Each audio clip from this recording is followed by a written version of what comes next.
So you're city councillor. Yeah. What is and how long, when does your term end? November 2022.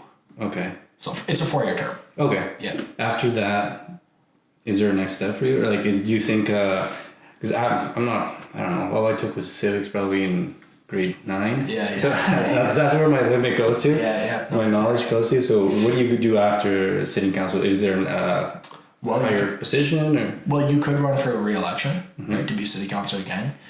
You could run to be a mayoral candidate, or you could not run in politics. Then there's the other levels of government. So you could run to be a member of provincial parliament or a member of parliament down in Ottawa. Mm-hmm. So there are definitely options. But as for what's going to happen, I have no idea. Did you see the new Cybertruck, Tesla? I did, yeah. I was hoping the windows were going to work, but... Yeah? Yeah. Yeah, it was pretty disappointing. I would get one. I mean, I would obviously get one, but do you think any Northerners over here would get it? So we just got our first Tesla supercharging station. Where is that? Canadian Tire parking lot. Oh, really? Yeah. So hopefully that's good for tourism, right? Because now we're actually on the map of getting across. Stop. Yeah. We're an actual stop. Yeah. And that's like a pretty built up area of town. But yeah, Teslas are still a tough sell. People like their trucks.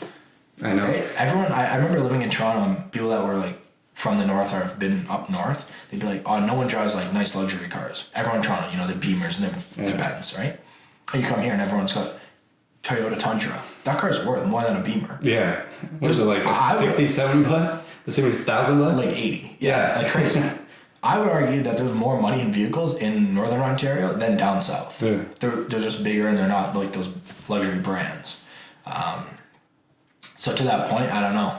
I would love to see the Cybertruck driving around the towns, but... A little scary too. It looks huge, like... Yeah. Post-apocalyptic type of thing. Yeah. That's Elon Musk, right?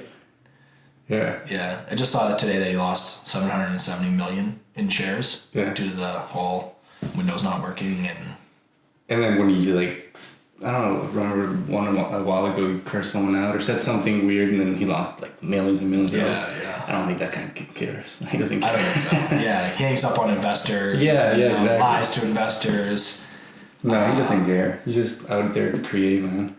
Yeah, I admire Elon Musk in how futuristic he is. Mm-hmm. And he's like, I don't care if this is going to make me money or lose me money. This is the way that the world needs to go. Mm-hmm. I think SpaceX is a perfect example of, okay, well, we have NASA. Why is NASA the only one doing, space exploration in the United States? I have enough money, I'm going to do it myself. And NASA didn't do, shit all for how many years after they put, a man on the moon? No one, obviously they probably had some innovation, but, how long did it take Elon Musk to do a reusable rocket? Right. And now I see NASA's buying SpaceX technology. So, it takes those kind of people to push the envelope and push people to keep going on, because complacency is so easy. Mm-hmm. It's so easy to be complacent. But it's standard, isn't it? Yeah. Some people just standard. Yeah. I'm good today. I'm not going to do more because it takes more effort. Right? If you're getting that paycheck and you have that way of life and you're happy with that, the status quo. But then you can't go and complain that all you're getting is the status quo. If that's what you're putting in, that's what you should get out. Mm-hmm. So. How do you deal with it? I'm guessing you have a really good ideas and you want to change things. There must be a lot of people in the government that don't. I think a lot of people that I surround myself with do want change. Mm-hmm. I have a lot of mentors. I have so many mentors, so many people around the world that inspire me and contribute to my ideas. So I kind of hope that those ideas come to me and then I'm able to inspire other people. But yeah, there's always going to be the naysayers. I think if you read, the comments on online media articles, you would think that this is the worst place in the city, in the world to live. Yeah. But then you look at any city and they have the same problems. So I don't think that North Bay is unique in that sense. Yeah, it's tough though. Sometimes I definitely feel like, you're dragging the horse through the water and the horse just will not drink that water. Mm-hmm. But big changes don't happen overnight. Sometimes it takes lifetimes and you have to accept that, right? Yeah, I don't know. I don't know if I would agree with that. You have to accept it because once you accept it, then you kind of stop working on that. I brought the innovation officer idea for this year's budget. There were some councillors for it, but majority were against it. mainly because of the cost. So I could either say, okay, well, you know what, we don't want it in North Bay. What is the one that... The innovation officer position is kind of, it would be a position at City Ah, okay, yeah, you're saying. to implement all of these ideas, because okay. I'm not an innovation officer yet. So what I would say to that though is I could stop pushing the innovation thing and say, you know what, we're not ready for that, and I'll just accept it, I'll move on, I'll drop it. But then if I drop it, we're never going to get it. You know, no one else is going to be bringing it up next year. So I'm going to bring it up every single year until we get it. And then, you know, be that thorn in the side. Yeah. All right, let's throw them Exactly. But too many people, I think, drop their ideas because the majority might say that that's a bad idea. Yeah. But as long as you have like 2 or 3 people in your corner kind of being like, you know what, that is a good idea, and you've seen it successful other places, that's the key. You have to see it successful somewhere. Then I think you got to push it until it's successful in your own backyard. Yeah, I mean, there's no other way. There's no other way. I mean, if you're an innovator and if you are creative, and then you say no and you stop and you confirm, you start being like everybody else, I think it kills you. Yeah. You start dying inside. Yeah. Yeah, so I always say it's the license to create. Being a hairdresser, it's a super creative industry. I used to do more like the photo shoot, magazine type of work. And it wasn't that go in there, just cut a straight line, cut some bangs. You know, just go in there and what can we do differently? You know, I remember taking like chunks of fur, gluing it on someone's head and like adding these strings and using a fan to blow it. And I was like, wow, that's not really hairdressing, but it was still playing with hair because fur is, you know, so it's, how can you be creative to still get like a similar product that is socially acceptable? So I think it's cool. I think the world is a really cool place. Especially Canada, I think. Yeah. If you're not successful in Canada, reevaluate yourself, because, I mean, going to other countries, we have it all here. Everybody wants to help. Like even the government, even if it's a little bit difficult in the government, it still wants to help, and there's a lot of opportunity here. Oh yeah. Like there's FedNor, right? And which is federal government grants for businesses that want to invest in the north. And then there's the Northern Ontario Heritage Fund, which is a provincial granting system. And we're seeing businesses all the time getting hundreds to millions of dollars in loans, in grants to help their business be successful. So there's always an avenue to make your idea work. What do you think of Eduardo's haircut? Because I did. Yeah, I think it's great. Yeah? Yeah. Well, I'm not... You can criticize it because I'm no expert. Okay, yeah. Well, you know, I mean, I would say next time you want to cut his hair, come into the shop and we can do like a little one-on-one, like I'll teach you how to cut his hair. Oh, okay, cool. Like that. You know? Cool. Power of education. Yeah. Because, I like doing stuff with my hands and being creative too, but me just want like, do it. I'm like, all right. Yeah, hairdressing is one of those things where it's like repetition. You make that mistake, then you see them like walking by on the street, and you're like, ooh, that little piece there stuck out, and you'll never forget. Next time he comes in, you're like, I saw you on the street with that piece sticking out. It's not sticking out this time. Yeah. And so it's just, you know, over decades, you kind of learn those mistakes and build on them. Is there anything you wanna talk about? Any points? No, I mean, one cool thing we can talk about is new skating trail. So tourism, you know, I was gonna ask you guys about tourism, like, because you're not from North Bay. You know, what do you think if you said to your mom or your friend? I mean, your mom's been here. Has your mom been here? No. No. So if you said, "Hey, mom, come to North Bay, I want to show you," like, what would you show? Just the waterfront, The waterfront? hiking trails. Okay. Like, it doesn't look like there is much. Right. So like outdoor activities, which is really, I think, honestly, all we like. That's our biggest thing that we should be promoting is the plethora of outdoor activities. You know, like skiing and biking, and it's all seasons. But are we going to promote that? You know, we have like huge museums. No, we have a museum. It's great for a few hours, but it's not like the Royal Ontario Museum. So we need to be marketing our strong points. And exactly like you said, you know, like our waterfront is fantastic. So. Which is the museum you're talking about? The old railroad station? Yeah. That one? Okay. Yeah, exactly. So they get some pretty cool, like, a lot of them, installations, I guess you call it. They travel throughout, so they'll come from Sudbury, then they'll go here, then they'll go on to the next town. So it's always changing. So it's kind of cool to like check it out. I know in the fall they do ghost stories, and you kind of walk downtown listening to ghost stories. Yeah, so there's definitely like cool things like that. But I think from a marketing standpoint, when you mean marketing, you know, the huge trail networks, you can bike from Descheny Falls to the end of North Shore Road, which is like 80 kilometers. Wow. You can mountain bike that. Wow. 80 kilometers.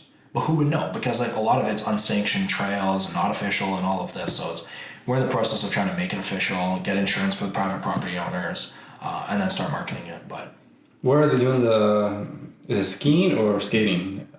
Yeah, so the skating trail is one big thing that I've seen kind of get popular. Blue Mountain has it, now Arrowhead and Huntsville has it, and I loved going. When I was in Toronto, I'd always go up to Blue Mountain and whatnot. So then when I came home, I was like, you know what, we need a skating trail. We're a huge hockey community, huge skating. We have like 13 outdoor rinks, which is crazy. It's great. Yeah. But I said, what about the people that don't play hockey and they just want to skate? So I was like, we need a skating trail. So this year at Lee Park, you know where the overpass is, there's going to be a 350 meter skating trail. So it'll kind of go like through the parking lot, in through some trees and back around. It'll be lit up. It's going to be cool. That's cool. Yeah, something different for North Bay and kind of get people excited.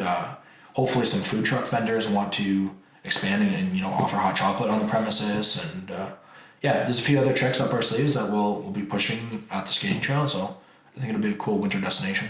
That's one thing that I noticed. And as a businessman, I'm like, come on. I don't even remember the name of the food truck, but they closed down even before, when was it? Probably September, first week of September. It's like, I would be in there till like it was snowing, even if it was snowing, like everything keeps it warm, right? Yeah. Because of your cooking. So like, but I don't know if that's just a part of the mentality or it's just hard to say, right? I mean, I don't know about you. I've never owned a food truck. But even like at businesses that I've managed, I know that you have to kind of adapt your hours and it's like, do we stay open later? Where's that point where you start losing money because of your hours? It's a fine line. It's a point of frustration with me in this city because I'm always hearing, I don't want to go downtown because all the stores are closing at different times. Yeah. And then I talk to the business owners downtown and they're like, I don't want to stay open until 7 p.m. on a weekday because no one's coming in. Yeah. But no one's coming in because you're not open. Exactly. And so it's like, how do we just get everyone to agree on the one thing? Or how do we get all businesses downtown on Main Street to stay at the same hours? One store closes at 4, the next closes at 7. It's like no one knows when to go. Exactly. And it's hard to create a hub when one store is open and 5 are closed.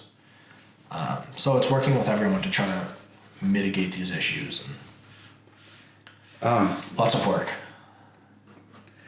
It's I think it's a mentality. A lot of people have different mentalities, and that's something that people they were telling me, some businesses in Sudbury that have hired immigrants. Okay. That they are working overtime without even asking. They're always staying longer, and I think just that's the mentality. I'm a first what is it called? First generation? Yeah, first generation Canadian, right? Yeah. So I still have some of my Mexican type of feel and beliefs and stuff. So I'm working till 10 p.m. Right. Even later, right? I'll take calls from clients at 10 p.m. Like some of my clients know that they can message me at 9 p.m. and they're like, okay, I have a presentation at 12 tomorrow. I need some sort of graphic, whatever. All right, we'll get it done. Right. You know? Yeah. So that is probably, when we look at productivity of Canadians, we're almost 50% less than Americans. And then on the world scale, it's even worse. Jesus. And why is that? I don't know. You can begin to guess, right? Salaries, and you can begin to around depressions and recessions. But I think it comes down to lack of world vision. You've been fortunate, obviously, you've traveled. I've been fortunate to travel, but a lot of Canadians haven't traveled. They don't see like the struggles that someone coming from Iran to Canada.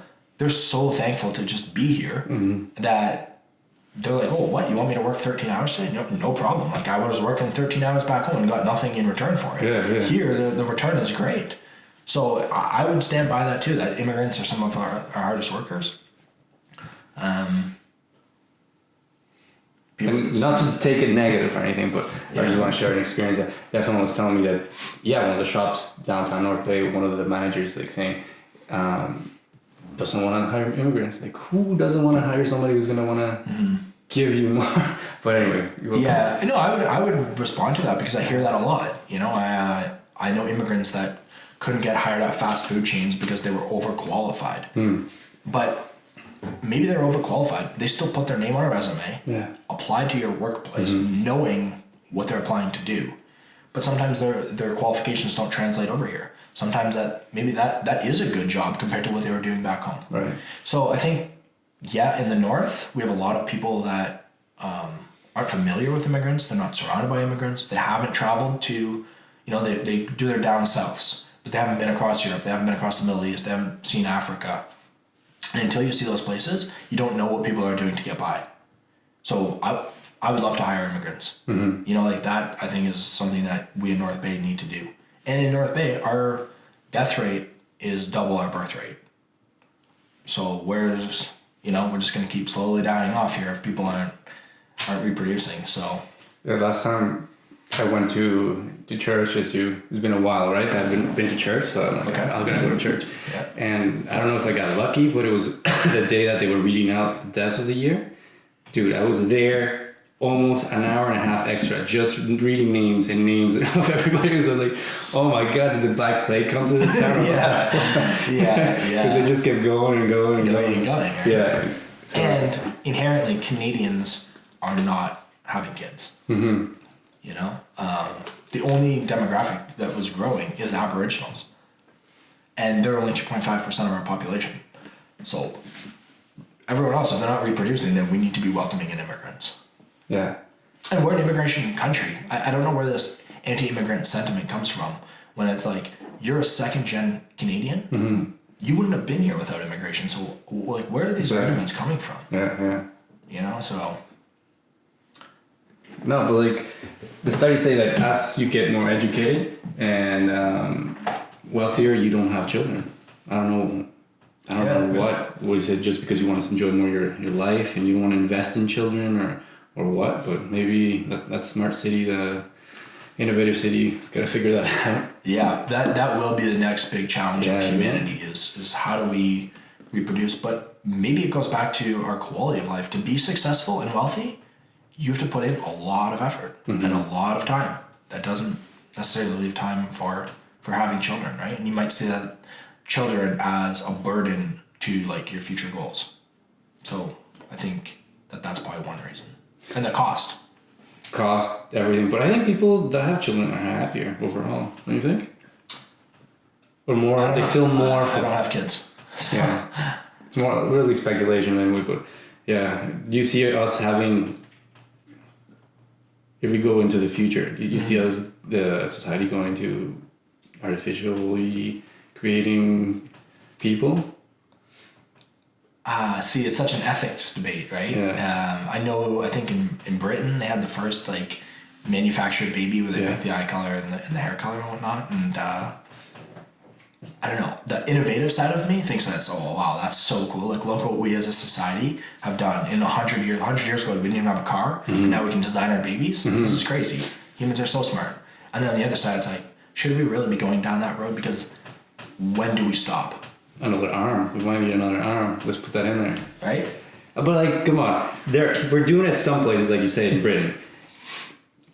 China doesn't care about regulations. They're doing something 100 times more advanced than we are like legally doing out here. Yeah. Like, what's going on in China? That's what I'm saying. Like, I don't know. What do they have that we don't? Like, they're for sure making people. They're doing something. They're innovative, right? Yeah. Like, they're doing things. I definitely believe though you can't just be a sellout just because you want to innovate. Like, there does have to be a line in the sand where it's like, okay, cool, we can do that, but that's morally wrong. And like, this is us as a society. This isn't pushing us forward. This is just pushing us in a different direction. And I don't think that that's what we should be doing. No, but like, they're suffering the consequences, right? With innovation, you sacrifice environment.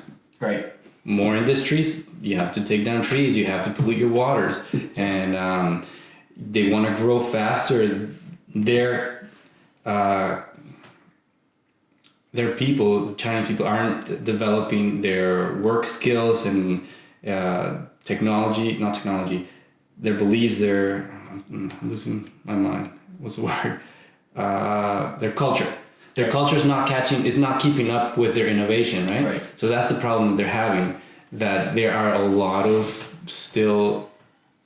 Chinese people that don't know how to read. Yeah. Yeah. And across a river, they're the most advanced city in the world, right. You know? That's because they are just putting innovation on steroids, and they're not letting their culture go at the same time as their own, like we did in the West, right? Right. Everything was easy, everything was more natural. Right. So I'm sure they're gonna have. It's access to resources, right? Mm-hmm. So you have your wealthy, and now in China, I saw a thing the other day about their middle class is like the fastest growing middle class in the world. And now the middle class is demanding luxury goods, and they're trying to change the made in China from being that cheap, like looked down upon label to made in China as like, you know what, we're proud and we want to buy luxury goods that are now made in China. So I think it goes back to, if you don't have the resources, you're going to be illiterate, you're not going to be, intelligent, because you weren't given that same access. In a country of how many billions of people do they have now? Like 1.5 billion people, 1 billion? Mm-hmm. Not everyone's going to have the same access. We have that same problem in Canada. We have all these First Nations that don't have access to clean drinking water. But if North Bay's clean drinking water system failed, it'd be a national emergency. So why do we not treat everyone the same here? And and then we say, why do First Nations, why are they not doing as well in school, or why are they not creating the same opportunities for their families? Well, they're starting at a disadvantage. So what's that disadvantage? Living on reserves, isolation, access to electricity, and access to clean drinking water. Those are like huge barriers that they face. Yeah. So I don't face that. I wake up in the morning, I turn my lights on, I turn on the shower, and I'm good to go. I'm already steps ahead. And that's the unfortunate. So I think as Canadians, we need to look and make sure that all Canadians have access to the same opportunities. Mm-hmm. Yeah, just nutrition as a child elevates your IQ level. Exactly. That is simple. Anything you wanna have on tape? No, I think this has been good. It's cool that you guys are doing this though for the community. Like, I think that this little session that you're doing, you could really grow this, and that could be your how would I say it? It could be your way to get the message out about cool and innovative things that are happening in North Bay and programs that you don't know about, by inviting people that know something about what you're interested in. Mm-hmm. Yeah, I mean, that's great. We've been inviting people, but I'm glad that you did. First step, we'll get a couple more. Maybe you can send you some people. Send me some people. For some people, yeah. But it's fun. I mean, talking to people and getting their take, what they believe. At least for me, I listen. So I'm not gonna push. I don't mind whatever I'm gonna talk to you. I want to learn from what you got to say, right? Yeah. So I think that helps with people watching. I think so, and I think that that's the big part about being a host, right? Cogeco News does this. I don't even know what it's called, but they invite politicians on. They let people call in and ask questions, and it's a great way for the community to get their questions answered. Mm-hmm. But at the same time, it's you don't have to wait for that show. I'm an email or a text away, and it's just you having me here. It's we just can have a casual conversation. It's we're having beers without the beer. And it's you can kind of ask whatever you want, and I'm not on the spot with notes prepared of what am I supposed to say here. So you get unfiltered and honest answers, and I think this is where the proper discussions happen. Exactly. And you have the time. Yeah, it's a virtual town hall. Yeah. Because frankly, people aren't coming out anymore. You host a town hall, 7 people show up. Really? Where is everyone? But you come here, now you put this on Facebook, and people are just sitting on their couch doing nothing, and they're oh, you know what, I'll watch this. And then you've just got the message out, and you're able to spread some education and some awareness. So it's a great opportunity. I appreciate everyone that's doing this kind of thing. Yeah. Where can people reach you? You're saying they can reach you and talk to you. Yeah, so Facebook's probably the best. Facebook? Mark's Tignanelli on Facebook. It's super easy. I check it all day, every day. My phone number, I have a website, markstignanelli.ca, which has my email address, my phone number, some information about what's going on in the city. So, yeah, super accessible. Yeah. Yeah. Thanks for coming on. No, nowhere to hide. Thank you. Appreciate it. Thank you.